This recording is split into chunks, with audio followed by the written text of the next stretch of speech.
Continuamos con esta tercera parte del seminario Joseph Beuys, seminario que estamos dictando desde Fundación La Bomba de Miel, seminario que estamos realizando a partir de la revisión de los libros que tenemos en nuestra biblioteca, la colección Biblioteca Fabio Di Camossi, colección de libros en la que tenemos materiales que estamos revisando y que estamos revisando en torno específicamente a poder difundir los contenidos que estos materiales y que toda la biblioteca en sí nos están posibilitando difundir.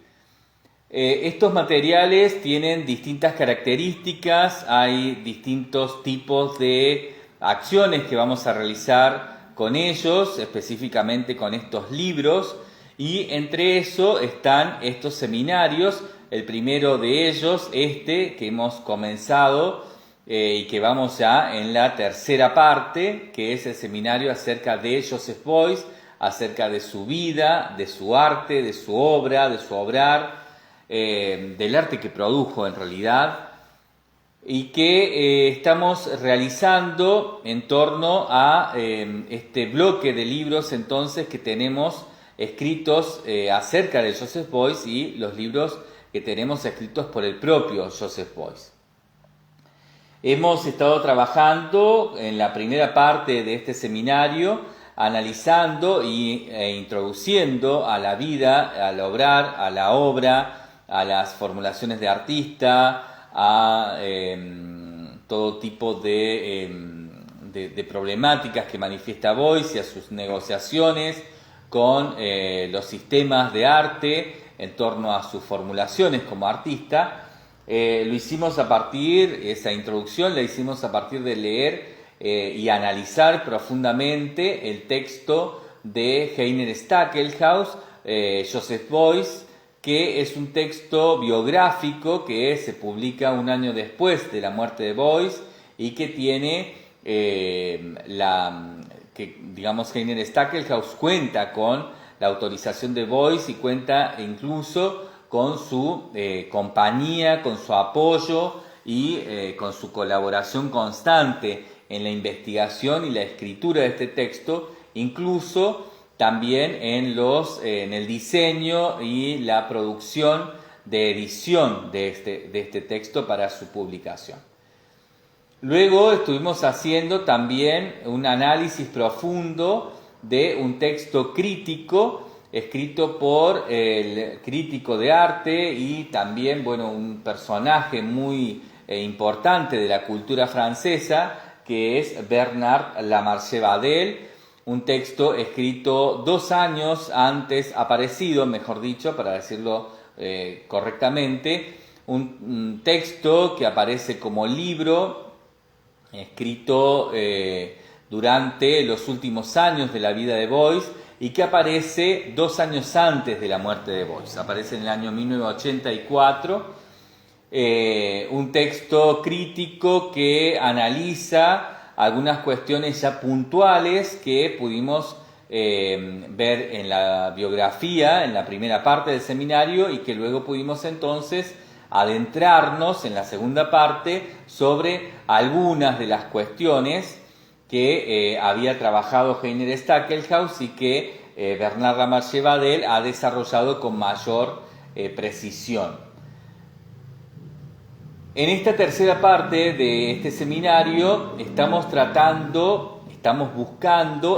proponiéndoles que escuchemos la voz de Beuys a partir de este libro que estamos leyendo, que es una compilación de textos que lleva por título Joseph Beuys, ensayos y entrevistas, una compilación con prólogo e introducción de Bernd Klusser. Bernd Klusser lo que ha hecho ha sido seleccionar una serie de textos escritos por Beuys y algunos colaboradores, y a su vez ha seleccionado algunas de las entrevistas que Beuys dio a lo largo de su vida y ha escrito este libro que ha prologado y ha introducido, y nos ha dejado luego estos textos de Boyce y estas entrevistas a Boyce para cerrar luego con una extensa bibliografía y una especie de compendio, ¿no?, de materiales con los que ha trabajado para poder hacer esta selección. Por ahora no hemos llegado hasta esa última parte, estamos leyendo esta compilación de textos, hemos leído ya primeramente, ¿no?, leímos el prólogo y la introducción a este libro escrito por Ben Clusser, y ahora estamos leyendo ya los textos referidos a estos ensayos y entrevistas a Joseph Beuys, de y a Joseph Beuys. Y nuestra intención dentro de este seminario es que con esta escucha de la palabra de Beuys, ¿no?, en su propia voz, podamos de alguna manera comparar y seguramente que incluso, y me animo a decirlo así, compensar lo que venimos leyendo y analizando, lo que vinimos leyendo y analizando en la primera y la segunda parte de este seminario. La primera y segunda parte de este seminario no solo fue la lectura de los textos de Heiner Stackelhaus y de Bernard Lamarche-Vadel, sino además fue el análisis que fui haciendo de estos textos y las relaciones que fui estableciendo de acuerdo a nuestras conveniencias, a nuestras intenciones, a las intenciones tanto de la Fundación La Bomba de Miel como también de nuestro equipo de trabajo y de investigación con quienes hemos venido desarrollando y con quienes vamos a seguir desarrollando este seminario y los próximos seminarios en relación a dar difusión a los materiales que tenemos en la colección de libros Biblioteca Fabio Di Camossi. Todo esto genera una serie de especulaciones que empiezan por las que tuvieron los autores, Heiner Stackelhaus y luego Bernard Lamarche-Vadel, y a partir de eso, de la lectura de estos dos materiales bibliográficos dentro de nuestra primera y segunda parte del seminario, de este seminario, lo que tenemos entonces es una serie de especulaciones, de intereses, de intenciones que, bueno, van generando distintos tipos de visiones, de perfiles, de posibilidades acerca de Joseph Beuys, en torno a que Beuys es una manera de pensar, es un estado mental, a que Joseph Beuys es un dato, ¿no? El propio Beuys, como lo venimos diciendo, y lo repito en cada audio porque me parece que es importante de no perder de vista, el propio Beuys quería, siempre trabajó así, en lo que hoy podemos entender incluso como de una manera en la posverdad, ¿no? Siempre trabajó como posverdad todo lo que había experimentado y lo que había en verdad podido ver de esa verdad, y finalmente nos había dejado en las revisiones que hizo, tanto él como las personas que estuvieron a su lado, estuvieron cerca y con las que él colaboró directamente, revisaron, ¿no?, todo este trabajo, todo este obrar, toda esta vida de Beuys, todo este arte a partir de Beuys, en torno a lo verdadero acerca de Beuys, ¿no? Ni la verdad ni lo en verdad, sino lo verdadero. Eso verdadero no es ni más ni menos que una versión, podríamos decir, primera, una antesala de lo que hoy entendemos como posverdad, y que Beuys trabajó de una manera muy clara, muy directa, sin tener ningún tipo de titubeo a la hora de decidir y de expresar su deseo de que tomemos tanto su vida como su obra, como su obrar, como sus formulaciones de artista, como sus negociaciones con los sistemas y bueno, todo lo que podamos encontrar en él y en todo lo que él hizo, que lo tomemos como datos, ¿no? Que lo tomemos como datos para manejarlos, para usarlos, para establecerlos como mejor nos convenga. Tanto Stackelhaus como Bernard Lamarche Badel, como aquí en este seminario nosotros, quienes estamos dictando desde la bomba de miel este seminario, quienes estamos investigando y armando este seminario, y yo que lo estoy dando, ¿no? Que lo estoy dictando aquí a ustedes,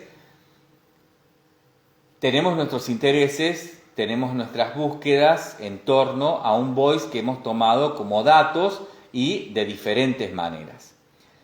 Estamos tratando en esta tercera parte que ustedes se encuentren a su propio Joseph Beuys y que armen su propio perfil de Joseph Beuys y que en ese sentido, a su vez, también puedan generar un Joseph Beuys a partir de datos de Joseph Beuys.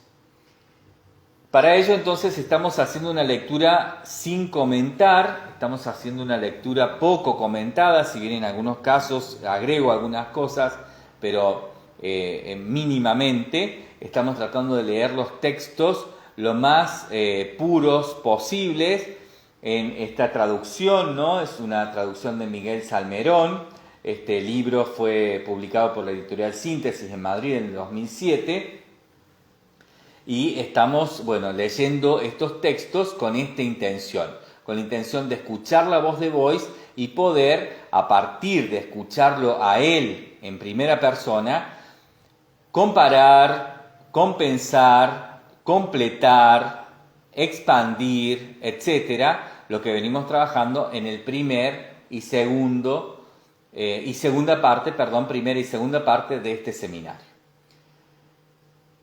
Es importante que logremos comprender esto y que intentemos esto, encontrar nuestro propio Beuys, cada quien encontrar su propio Joseph Beuys, para poder, en la cuarta parte y las sucesivas partes de este seminario, sacarle el provecho máximo a todo esto que estamos proponiendo desde aquí de Fundación La Bomba de Miel.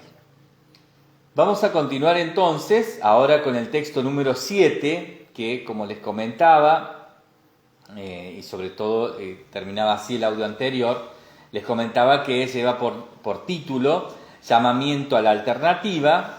Es un texto que dice, fue escrito en Frankfurter, lo leo como se escribe, Rundschau, Frankfurter Rundschau, y que aparece, por lo menos ahí, el 23 de diciembre de 1978, y que lleva por autoría a Joseph Beuys, ¿no? Es de la autoría de Joseph Beuys.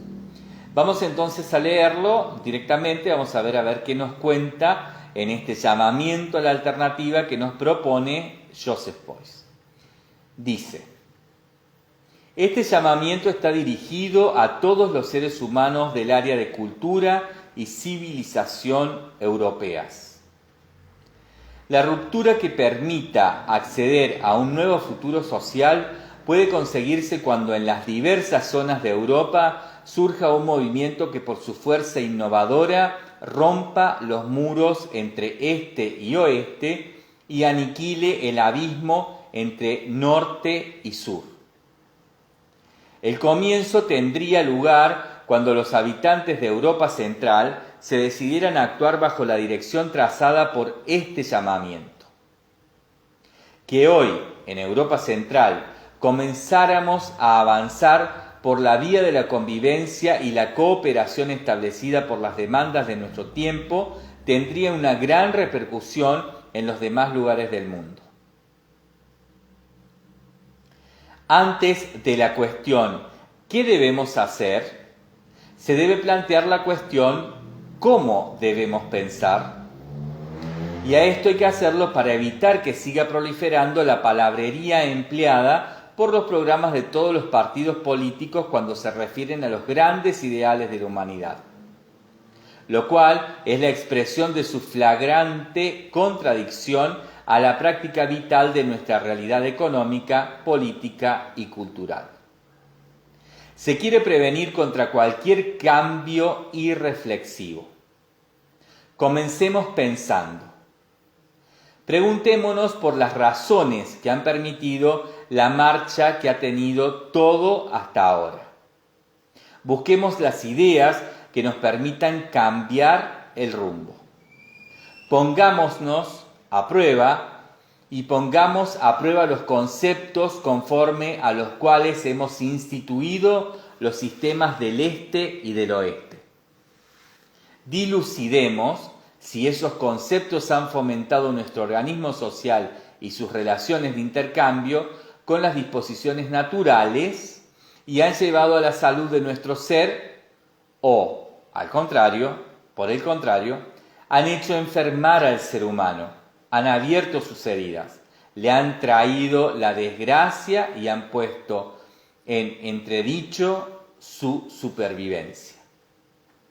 Que una observación cuidadosa de nuestras propias necesidades para ver si los principios del capitalismo occidental y del comunismo del este pueden estar receptivos para abrirse a lo que cada vez se agita más llamativamente en el desarrollo de la nueva época como impulso central del alma humana y se expresa como voluntad de asumir una concreta responsabilidad.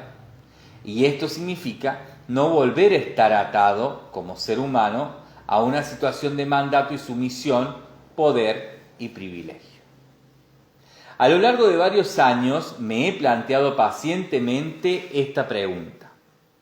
Sin la ayuda de otros muchos seres humanos, a los que he encontrado en esta investigación y en esta experiencia, yo solo no habría podido llegar a obtener las respuestas que quiero transmitirles en este llamamiento. Por eso, estas respuestas no son solo mi opinión, sino también a lo que han llegado muchos otros. Hay todavía pocos que estén dispuestos al cambio. Hay que aumentar el número de los resueltos al cambio, de los resueltos al mismo. Este llamamiento habrá obtenido su objetivo si se consigue que lo aquí propuesto cuajara en lo político y lo organizativo y finalmente diera lugar a una acción concertada, parlamentaria y extraparlamentaria. Se trata de una revolución libre y sin violencia, una alternativa abierta al futuro. Dice un título: Los síntomas de la crisis. Los problemas que nos han conducido a la situación actual ya son conocidos. Valdría poner ante nuestros ojos, de un modo abreviado, los factores más importantes de la problemática general. Se va a referir ahora entonces a la amenaza militar. Dice Boyce: aún sin intenciones agresivas de las superpotencias, subsiste el peligro de la aniquilación nuclear. La tecnología de la guerra, que ha conducido a un arsenal de armas incrementado hasta extremos absurdos, no permite ya un control seguro de la totalidad de un aparato que se ha hecho incontrolable.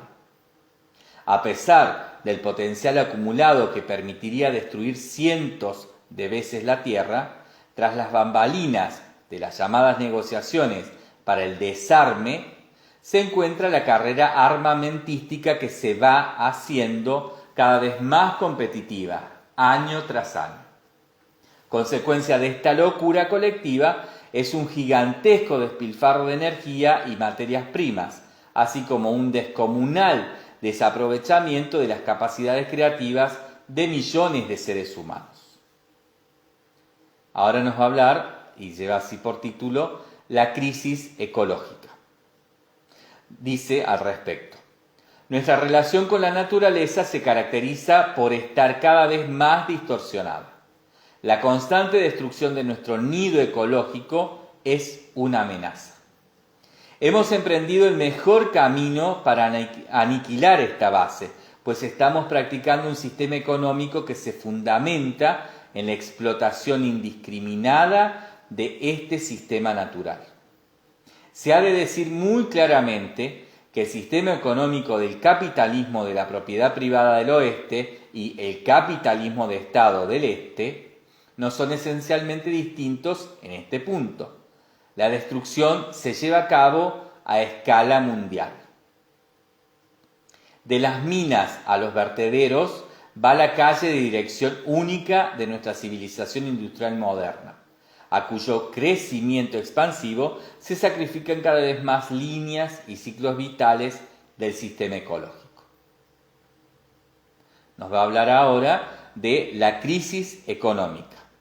Dice Boyce: la crisis económica, se manifiesta en un conjunto de síntomas que todos los días llenan las páginas de los periódicos y son debatidas en los noticieros. Hay huelgas y cierres por todo el mundo. Hay millones y millones de desempleados que no pueden poner sus capacidades al servicio de la comunidad.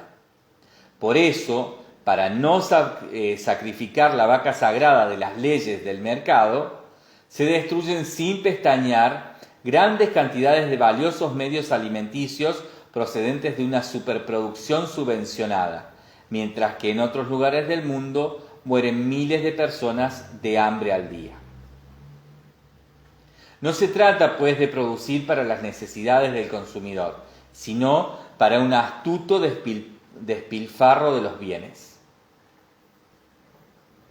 Este tipo de economía expone a la humanidad cada vez de un modo más imparable al poder de un grupo de grandes consorcios multinacionales que desde sus consejos de administración, juntos con los funcionarios jefes de los monopolios estatales comunistas, deciden acerca del destino de todos nosotros. Renunciemos a una caracterización más detallada de lo que se nos ofrece como crisis monetaria, crisis democrática, crisis educativa, crisis energética, crisis de legitimación del poder estatal, y hablemos de... Continúa entonces ahora hablando acerca de la crisis de la conciencia y del sentido. Dice al respecto Joseph Beuys: la mayoría de los seres humanos se sienten indefensos ante la situación que los rodea. Esto lleva a la aniquilación, incluso a la aniquilación de su interioridad. Los seres humanos no pueden encontrar ningún sentido para su vida en medio de los procesos de destrucción a los que se ven sometidos, en la opaca madeja del poder estatal y económico y en las maniobras de distracción y divertimiento llevadas a cabo por una barata industria del ocio. Especialmente los jóvenes caen de un modo creciente en el alcoholismo, la drogadicción y el suicidio. Otros miles caen víctimas del encubierto fanatismo religioso. La huida del mundo encuentra una buena coyuntura. La contraposición a esta pérdida de la identidad, es la solución después de mí el diluvio. Esto se trata de la pervivencia sin escrúpulos del principio de placer, la simple adaptación para al menos librarse uno mismo de toda la carencia de sentido y, mientras la vida dure, salvar todo lo salvable sin tener en cuenta a beneficio de quién se hacen los cambios. Se trata de cambios que tienen que equilibrar nuestro mundo, nuestro entorno, nuestra actualidad y sobre todo nuestro futuro. Se trata de derogar el sistema de la irresponsabilidad organizada, Baró, mediante una alternativa de equilibrio y solidaridad. Nos va a hablar ahora acerca de las causas de la crisis. Dice al respecto Joseph Beuys: intentando remontarnos al núcleo de la cuestión, se puede decir que hay dos elementos estructurales del orden social que han llegado a ser dominantes en el siglo XX, que suponen las auténticas causas de todas nuestras miserias. 2 puntos. El dinero y el Estado, es decir, los papeles que se les da al dinero y al Estado en estos sistemas. Ambos elementos se han convertido en los medios de poder más decisivos. El poder es de aquel que tenga en sus manos el dinero y o el Estado. El concepto de dinero es un fundamento de este sistema, al igual que el concepto de Estado totalizado es el fundamento del comunismo, tal y como hasta ahora lo hemos conocido. Entretanto, ambos conceptos se han asimilado mutuamente bajo la realidad social existente en el oeste y en el este. En el primero avanza la tendencia de la ampliación de las funciones del Estado, mientras que en el segundo se han introducido factores propios del mecanismo del dinero tal y como los ha desarrollado el capitalismo. Aunque hay claras diferencias, por ejemplo en lo relativo a los derechos humanos, entre el capitalismo del oeste y el del este, ambos sistemas tienden en gran medida a la destructividad y por su contraposición de fuerzas amenazan extremadamente el futuro de la humanidad. Por eso ha llegado el momento de que ambos sean superados por un nuevo principio, ya que ambos han llegado a su fin. Grull. De ahí que entre nosotros no pueda ser superada la cuestión de otra forma que mediante una modificación de la Constitución. La aceptación neurótica de la Constitución nos hace ciegos e incapaces ante la necesidad de un desarrollo ulterior de sus artículos. ¿Por qué en una sociedad que muestra cierto nivel de desarrollo de la democracia no se puede discutir de un modo libre el desarrollo de la misma? Muchos tienen miedo a que se les tache de sospechosos de enemigos de la Constitución. Se niegan a sí mismos pensamientos creativos para ampliar conceptos jurídicos ya alcanzados cuando el avance de la conciencia lo exija. Y ahora lo exige. Resultado, 2 puntos. El capitalismo y el comunismo han llevado a la humanidad a un callejón sin salida.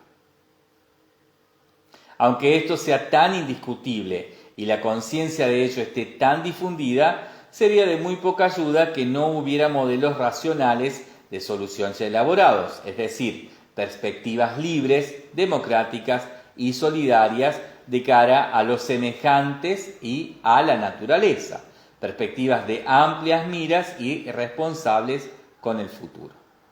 Estos modelos de solución están elaborados. De esto hablaremos ahora más concretamente. Continúa entonces hablando ahora de lo que titula La salida. Dice Joseph Beuys, Wilhelm Schmunt, y nos lleva a una cita a pie de página. En este caso es un texto, ¿no?, de Wilhelm Schmunt, publicado en el año 82. Bueno, es realmente, no tiene traducción, digamos, esto, así que no lo voy a poner en todo caso, a esto lo agregaré como imagen luego de este audio para que ustedes puedan ahí chequear. Hay 2 en realidad llamadas al pie que son a libros o a textos que están publicados, digamos, en alemán y que tienen los títulos en alemán y sin traducción. Vamos entonces a dejarlo ahí como para que ustedes lo puedan ver, ¿no?, en una imagen posterior a este audio y puedan en todo caso hacer su investigación al respecto. Vuelvo entonces con la salida. Dice Joseph Beuys, Wilhelm Schmunt, llamada al pie número 1, ha establecido como condición necesaria para una alternativa bien fundada el correcto pensamiento de los conceptos. Esto también lo pensaba Eugen Löbl, llamada al pie número 2, el teórico de la economía de la primavera de Praga, cuando él hablaba de la impostergable revolución de los conceptos. Schmunt tituló uno de sus libros Revolución y Evolución, y con ello quería decir que sólo cuando hayan sido pensadas de un modo reflexivo las relaciones fundamentales presentes en una sociedad, cuando se haya llevado a cabo la revolución de los conceptos, estará libre el camino para una evolución sin opresión y sin arbitrariedad. Desgraciadamente, en los círculos políticamente alternativos se tiene la opinión de que no se cuenta con los conceptos. Este frívolo prejuicio debe ser superado si el nuevo movimiento social quiere tener una repercusión y convertirse en una fuerza política. Pues los conceptos siempre están ligados a una praxis amplia, y el modo y la forma en que es pensado un estado de cosas son decisivos en el trato de este estado de cosas. En definitiva, es importante conocerlo y saber si realmente es conocido el mismo. En el diseño de la alternativa, es decir, de la tercera vía, a tercera vía lo pone todo en mayúscula, tercera vía por el que se ha pronunciado positivamente el KPI como primer partido comunista, nuestro punto de partida, dice Beuys, ¿no?, es el ser humano. Él, el ser humano, es el escultor de la plástica social y según su medida y su voluntad debe ser instituido el organismo social. Conforme al sentimiento y el conocimiento de la dignidad humana, hay tres necesidades prioritarias para el ser humano. 2 puntos. 1. El ser humano quiere desarrollar sus disposiciones y su personalidad de un modo libre y fomentar con libertad sus cualidades en conexión con las de sus semejantes, reconociéndolas como un fin pleno de sentido. 2. El ser humano reconoce todo tipo de privilegio como una intolerable lesión de la igualdad de derechos democrática. Como ser humano maduro, tiene la necesidad de ser un igual entre iguales, ya sea en un contexto económico, social, político o cultural. Y siente también la necesidad de colaborar en asociaciones democráticas en todos los niveles y en todos los campos de la sociedad. 3. El ser humano quiere donar solidaridad y apelar a la solidaridad. Tal vez haya que dudar de que con esto quede expresada una necesidad básica del ser humano actual, porque el egoísmo es el motivo dominante en la conducta del individuo. Un concienzudo examen muestra, sin embargo, algo muy diferente. Es posible que el egoísmo pueda estar en primer plano y determinar la conducta. Sin embargo, no se trata de una necesidad ni de un ideal ambicionado. Se trata de un impulso que domina y reina. Pero lo que sí se desea es la ayuda mutua a través de una libre decisión. Si este impulso solidario es visto como el ideal humano y humanitario, se plantea la tarea de modificar los mecanismos que activan el impulso egoísta desde las estructuras sociales, de tal modo que no se enfrenten más a las intenciones humanas íntimas. Y estas estructuras deben ser modificadas del siguiente modo. El sistema integral de un nuevo concepto de trabajo y un nuevo concepto de ingresos. La vida económica en la sociedad industrial, marcada por la división del trabajo, se ha convertido, tal como dice Eugene Lobel, en un sistema integral. Eugene Lobel, en un sistema integral. Esto significa lo siguiente, 2 puntos. Cuando trabajan, los seres humanos abandonan el ámbito privado, la administración doméstica y se agolpan en los lugares de producción. Los productos de su trabajo no llegan al mercado en una economía de trueque y a través de particulares o de gremios, sino que lo hacen por medio de la interacción mutua de complejos procesos. El producto final correspondiente es el resultado de la actividad común de todos dentro del marco de la economía mundial. Todas las actividades, incluidas la de la educación, la formación, la ciencia, los bancos, la administración, los parlamentos, los medios, etc., están integradas en la totalidad. Hay dos procesos que constituyen la estructura básica de este tipo de economía, dos puntos.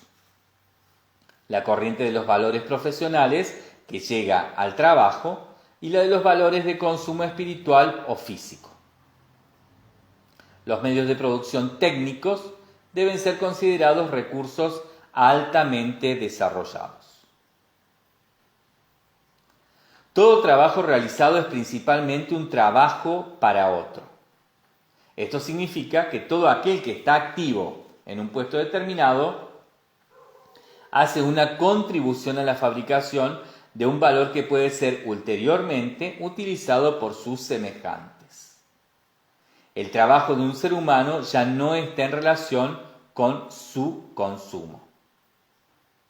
La otra cuestión, de una importancia exactamente igual de grande, es que el carácter del sistema integral no permite ver los ingresos del que está activo como el valor de trueque generado por las prestaciones realizadas. De ahí que no pueda haber una medida objetiva para la determinación de la parte que corresponde a las prestaciones de un individuo a la producción de un determinado valor de consumo. Es igual de difícil determinar la parte que objetivamente le ha correspondido a una empresa en el producto principal. Cuando nos ponemos a reconocer esa realidad y no la ignoramos por ese interés o ese desinterés, hemos de comprobar que en el tránsito de la economía de trueque a la economía integral ha cambiado de un modo profundo la relación entre trabajo e ingresos. Si sacamos conclusiones de estas instituciones, nos daremos cuenta de que se ha producido una transformación del fenómeno económico.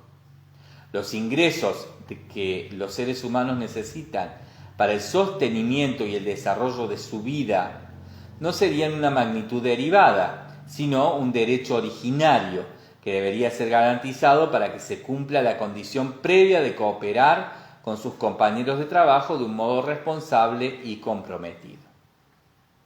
Conseguir que los ingresos se conviertan en un derecho humano básico, es el principio de acción fundamental en la unión democrática bajo el punto de vista de las necesidades.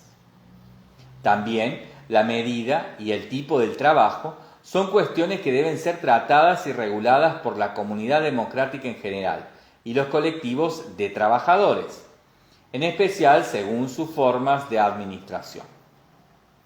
Todas las presiones, injusticias y frustraciones que se generan por el anacronismo del salario por el trabajo realizado caerían. Los sindicatos y las asociaciones empresariales se harían ociosos. Si hubiera diferencias de ingresos, estas serían transparentes y democráticamente deseadas. También serían positivas las consecuencias psicológicas y sociales de la superación de la dependencia del salario. Nadie compra y nadie vende capacidades y trabajo. Todas las actividades conforme a sus ingresos son propiedad de la comunidad democrática de ciudadanos con igualdad de derechos. Continúa ahora va a desarrollar algo que llama la transformación funcional del dinero. Dice al respecto Joseph Beuys. Al igual que en el paso a una economía integral, se ha producido una profunda transformación en la esencia del trabajo. En los procesos referentes al dinero ha tenido lugar una metamorfosis. Al igual que los conceptos presentes en una economía de trueque mantenían, en ese caso, la regulación del trabajo y los ingresos, eran determinantes para la configuración del sistema dinero, del sistema del dinero. De ahí que el dinero no puede integrarse ordenadamente en el organismo social. Esto ha tenido la consecuencia de que muchos análisis acerca del dinero se realicen bajo un punto de vista psicológico, sociológico y bajo el prisma de la ciencia económica. Sin embargo, estos análisis han sido poco útiles y el poder del dinero sigue invariable. ¿Por qué?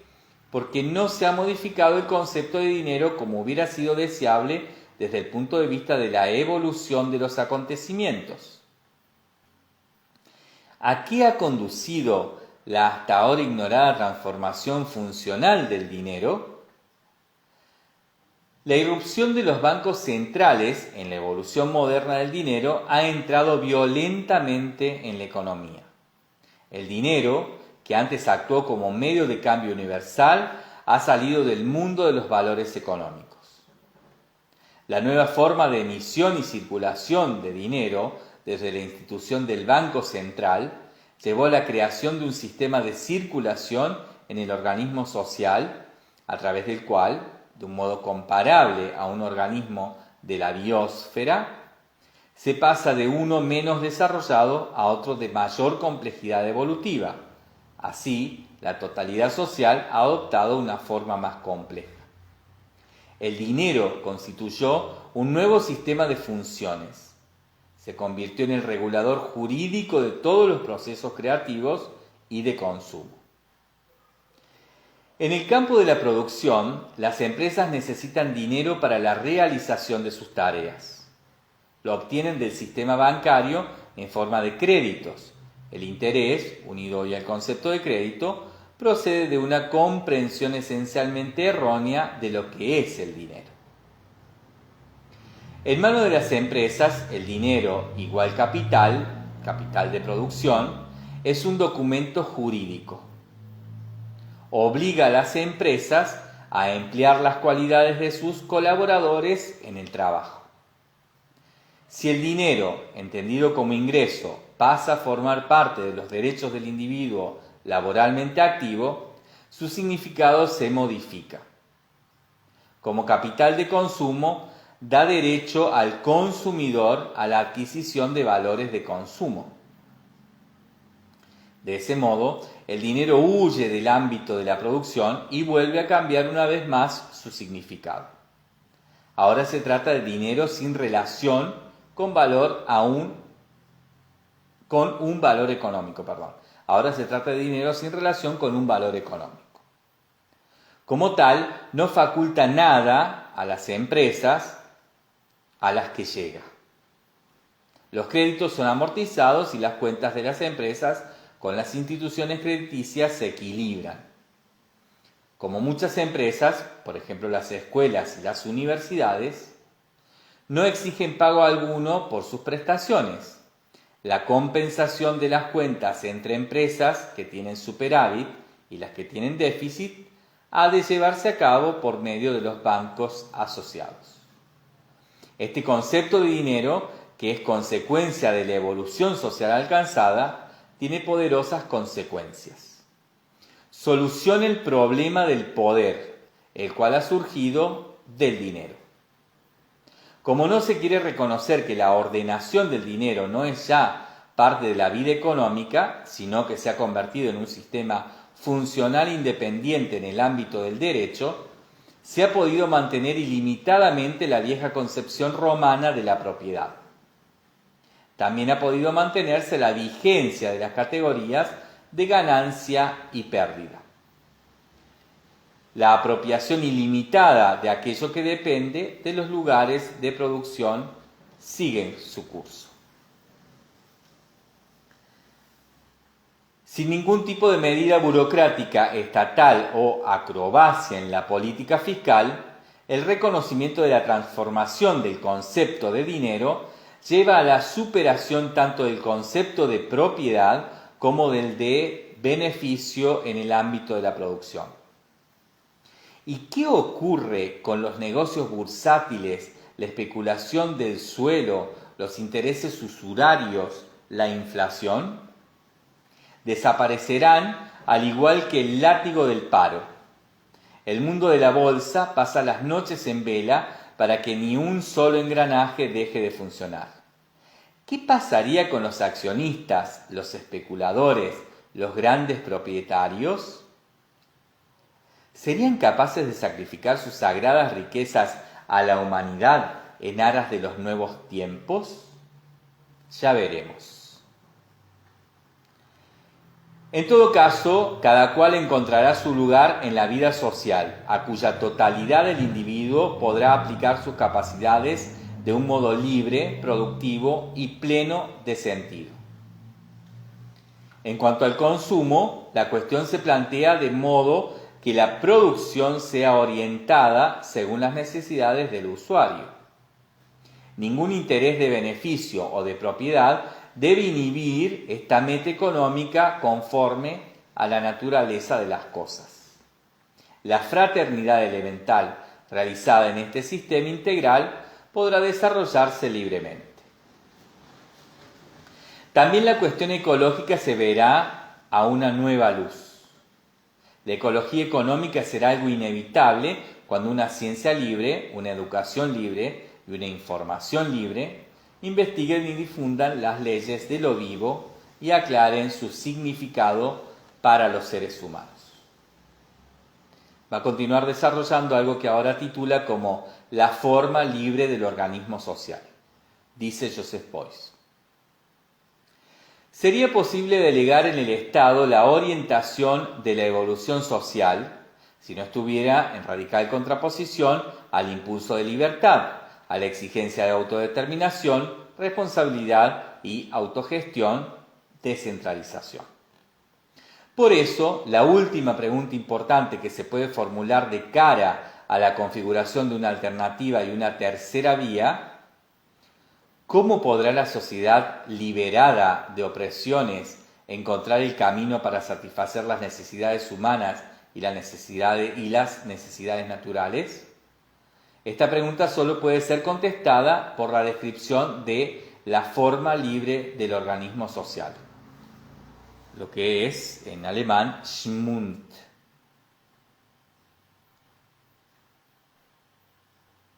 Continúa diciendo Beuys. La libertad es, por una parte, el impulso individual para actuar conforme a motivos determinados por uno mismo. Pero por otra parte, el actuar determinado por uno mismo solo puede llevarse a cabo basándose en la intuición de las condiciones vitales del todo. A esto lo decía, ¿no? Intuición de las condiciones vitales del todo. Dice aquí que lo decía Rudolf Steiner. Vuelvo a leer este párrafo. La libertad es, por una parte, el impulso individual para actuar... La libertad es, por una parte, el impulso individual para actuar conforme a motivos determinados por uno mismo. Pero por otra parte, el actuar determinado por uno mismo solo puede llevarse a cabo basándose en la intuición de las condiciones vitales del todo. En el complejo entramado de nuestra producción implicada en el trabajo, eso significa que el particular, o también la empresa particular, se encuentran con muchas dificultades desde el punto de vista que permite hacer de la mejor forma posible algo para satisfacer las necesidades de otro. De ahí que sea necesario incardinar el cuerpo social en un nuevo sistema de funciones, 2 puntos. El de los consejos, un auténtico sistema soviético, como constante fuente de inspiración. Las ideas acerca de las condiciones, las circunstancias y los efectos de la acción pueden ser obtenidas por cada uno de los colectivos de trabajadores apelando a un consejo, en el que una dirección de empresa democráticamente elegida, junto con las personalidades directivas de otras empresas como los bancos, los departamentos de investigación científica y los representantes de los consumidores, presten consejos desde el más amplio punto de vista posible. Las decisiones han de ser tomadas, en cada caso, por el que sea responsable, por el que se haga responsable, ¿no? Porque el que fuese responsable. Estas deberán ser tomadas con la ayuda de los consejos para que se pueda hacer un óptimo y adecuado juicio al respecto. Aquello que es válido para las asociaciones de los colectivos de trabajadores tiene también un papel en la estructura básica de una empresa libre individual. la superación de la contraposición entre los empleadores y los empleados, abre el campo a una forma de sociedad en la que están entrelazados el proceso de consejo libre, el de asociación democrática y, finalmente, el de la acción colectiva a favor del entorno social. Todo ser humano tiene el derecho a una iniciativa empresarial libre, pues todo ser humano es un ser dotado de iniciativa. Es necesario que los directores laborales tengan la capacidad de prestar consejo a sus colaboradores, según su competencia en la especialidad y su conocimiento del asunto, su conocimiento de causa. De esta función no se podrán derivar ni privilegios materiales ni ningún tipo de poder no democráticamente legitimado. Así, en la imagen de los rasgos principales de una tercera vía, se encuentra la libre empresa de dar lugar a una unidad básica democrática de una nueva sociedad postcapitalista y postdemocrática en una economía y en una cultura autogestionadas en el marco de un auténtico socialismo. La legislación estatal, el gobierno y la administración están limitados a la función de establecer los derechos y las obligaciones vinculantes para todos y a hacer que estos se cumplan. El Estado caerá. Y ahora veremos lo que resultará de todo ello. Se pregunta, ¿qué podemos hacer actualmente por la realización de la alternativa? Y dice Joseph Beuys, quien ha reflexionado acerca de esta alternativa evolutiva tiene una clara comprensión de la escultura social en la que el ser humano se constituye como artista. Quien diga que debe haber un cambio, pero eluda la revolución de los conceptos y solo arremeta contra las encarnaciones externas de las ideologías, fracasará. O bien se resignará, se contentará con el conformismo o irá a parar al callejón sin salida del terrorismo, las cuales son tres formas de victoria de la estrategia del sistema. El que se pregunte esto, ¿qué podemos hacer? Para conseguir la meta del cambio de todo, desde sus mismos fundamentos, hemos de tener en claro que solo hay un camino para transformar lo existente, pero que eso exige una amplia gama de medidas. El único camino es la transformación no violenta. Transformación no violenta no porque la violencia no sea efectiva ocasionalmente o por distintas razones. No, se renuncia a la violencia por razones principalmente humanas, intelectuales, morales, políticas y sociales. Por una parte, quien no tuviese en cuenta esto, despreciaría la dignidad del ser humano y la inviolabilidad de la persona.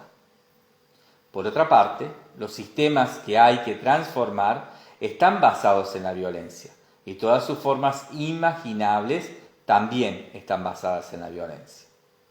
De ahí que todo uso de la violencia sea una expresión de un comportamiento conforme con el sistema, ¿no? Con el sistema contra el que se quiere luchar, y fije aquello que quiere suprimirse, ¿no? O sea, y sea funcional aquello a lo que se está tratando de derrocar.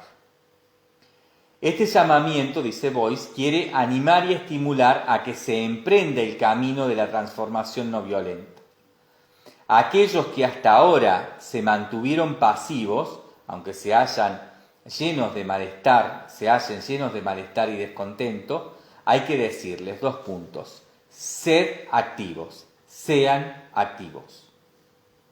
Vuestra actividad es lo único que puede hacer que aquellos que son activos, pero coquetean con los medios de la violencia, o incluso emplean la violencia, puedan retornar a la acción no violenta.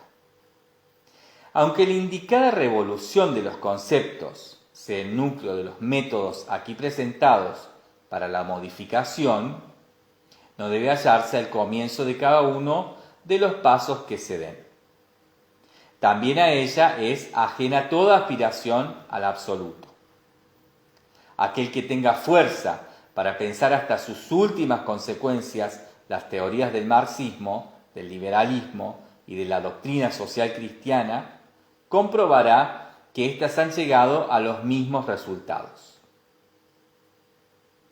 Pensar hasta las últimas consecuencias de estas propuestas históricas, es hoy necesario. Allá donde se lleva a cabo de un modo decidido, se percibe cómo los frentes se van desplazando.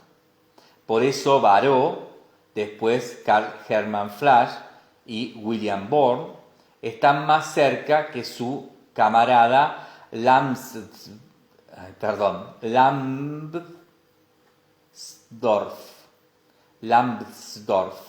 Lo leo como se escribe, con doble F. Y todos sus compañeros que lo encarcelaron y lo llevaron a los tribunales. El proceso de cambio de conceptos endurecidos y de propuestas teóricas está en marcha. Debe llevar a un gran diálogo, a una comunicación interprofesional, interdisciplinaria e internacional entre los diversos modelos de solución. La Universidad Libre Internacional, la Escuela Superior Libre para la Creatividad y la Investigación Interdisciplinaria, es la oferta constante para organizar y desarrollar esa comunicación. Y aquí va a citar a Gruhl, que dice: contra los enormes intereses de los poderosos solo tiene posibilidades una activadora idea. Una idea que al menos es tan activa como la humanista en los últimos siglos y como la cristiana en los primeros. Hasta aquí la cita de Gruhl. Continúa diciendo Beuys: para llegar a esa activadora idea necesitamos un constante y amplio diálogo. La Universidad Libre Internacional, como lugar organizativo de esta investigación, trabajo y comunicación, engloba todos los grupos y células de nuestra sociedad a los que se han unido seres humanos para reflexionar acerca de las cuestiones relativas a nuestro futuro social. Cuantos más seres humanos se unan a estas tareas, más poderosas serán y más alcance tendrán las ideas alternativas. Por ello, se hace un llamamiento a crear plazas para la Universidad Libre Internacional, la Universidad del Pueblo. Sin embargo, esto no es suficiente. En todo lugar donde esto sea posible, hemos de decidirnos en pro de la praxis vital y laboral alternativa. Muchos han comenzado en pequeños ámbitos y círculos específicos. Una unión de empresas económicas y culturales alternativas es la Iniciativa Estructural Acción Terceras Vías. Los grupos específicos o empresas que quieran poner en marcha sus ideas alternativas y sus acciones son llamados a fortalecer este proyecto. Este proyecto es llamado, y vuelvo a leerlo, Iniciativa Estructural Acción Terceras Vías. Continúa diciendo Beuys. Y finalmente trataremos un último y actual aspecto, quizás el más importante y decisivo en el camino hacia una transformación no violenta. ¿Cómo puede el nuevo movimiento social obtener una dimensión política? Con ello, en todo caso, en el campo de las democracias occidentales, se plantea la cuestión de la posibilidad de una acción parlamentaria. Si emprendemos ese camino, solo avanzaremos correctamente por el mismo, siendo capaces de desarrollar un nuevo estilo de trabajo político y de organización política. Solo ejercitando este nuevo estilo, superaremos los obstáculos que se le han puesto a las alternativas mediante cláusulas de bloqueo y medidas similares. Sería necesario que desde los parlamentos emanaran modelos de soluciones alternativas que fueran visibles para toda la sociedad. Para ello, las personas que han elaborado esos modelos tendrían que llegar a los parlamentos. ¿Cómo llegarían ahí? Bien, vamos a dejar hasta aquí Vamos a continuar en el próximo audio, se nos termina el tiempo de este audio, lo vamos a dejar hasta aquí y vamos entonces a retomar para poder responder esta pregunta que hace Boyce.